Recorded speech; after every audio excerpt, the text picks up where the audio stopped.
Матайос 11-р бүлэг. Тэгээд Есүс 12 шавьтай тушаахугаа дуусах үед ийм явдал боллоо. Тэрээр тэдний хотуудаар заан сургахаар бас номлохоор тэндээс яв. Эдүүг Христийн ажлуудыг Йоаннес шорон сонсох үедээ өөрийнхөө шавнараас хоёрыг илгэн улмаар та ирэх ёстой нь мөн үү? Эсвэл бид өөр нэгнийг хүлээх үү гэж түүнд хэлв.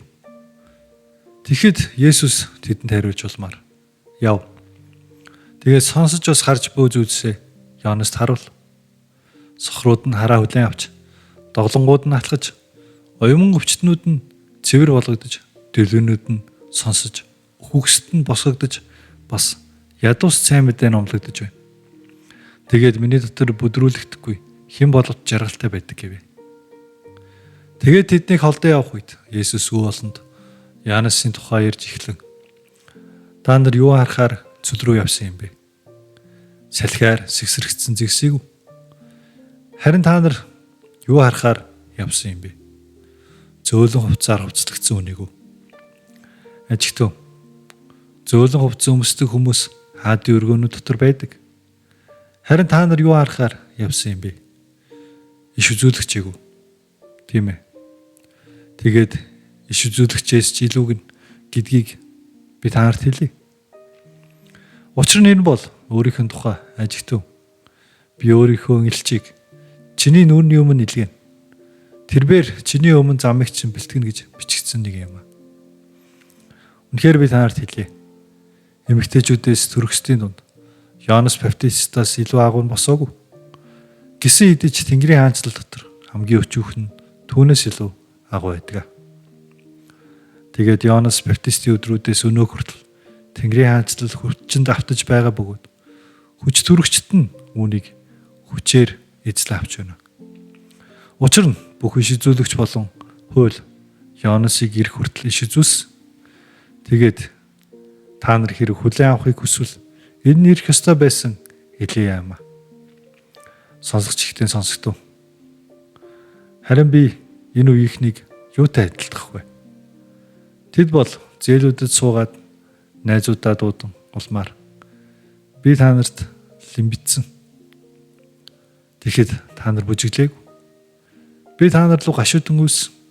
Тэгэхэд та нар гашуудаагүй гэж бүү хүүхдүүдтэй адил юм аа. Учир нь Йоаннес идэлгүй бас уулгүй ирсэн. Тэгэхэд тэд тэрээр чөтгөртэй гэж ярьдаг. Хүмүүний хүү идэж бас ууж ирсэн. Тэгэхэд тэд ховдог, дарсан согтуурч бас татвар хураагчд болон гэмтнүүдийн найз энэ хүнийг ажигтэн гэж хэлдэг. Гэвч мэрэгүү ухаан өөрийнхөө хүүхдүүдээр зөвтгөгддөг гэвэ.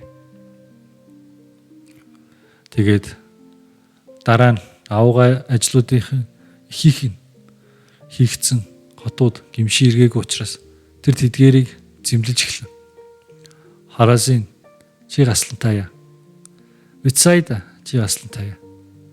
Учир нь та нарын дотор хийгдсэн авгаа ажлуудыг хэрвээ Цоор болон Сидон дотор хийгдсэн бол тэд тааран хувцас ба үнсэн дотор аль хэдийн гимшин иргсэн байх байсан. Харин би та нарт хэлье. Цоор болон Сидоны хувьд шүүлтийн өдөр энэ та нараас илүү төсвөрлмээр байх болно. Мөн тэнгэрт тултал өргөмжлөгдсөн Капернаум чи тамруу унгагдана. Учир нь чиний дотор хийгдсэн авгаа ажлууд хэрв Содомо дотор хийгдсэн бол тэр нь энэ өдөр хүртэл хэвээр байхсаа. Харин би та нарт хэлье. Содомогийн нутгийн хувьд шүүлтийн өдөр энэ чинийхээс илүү төсвөрлмээр байх болно гэлээ. Тэр үед Есүс хариулж улмаар Тэнгэр ба газрын эзэн эцэг минь.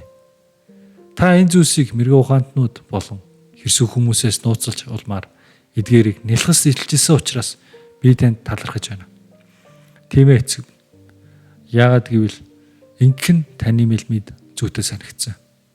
Бүх зүйл миний эцгээс надад өгөгдсөн. Тэгээд хүүг эцгээс нь өөр нэг ч юм мэддэггүй. Мөн эцгийг хүү болон хүүн түүнийг хинд илчлэн тэр хүнээс өөр хинч мэддэггүй.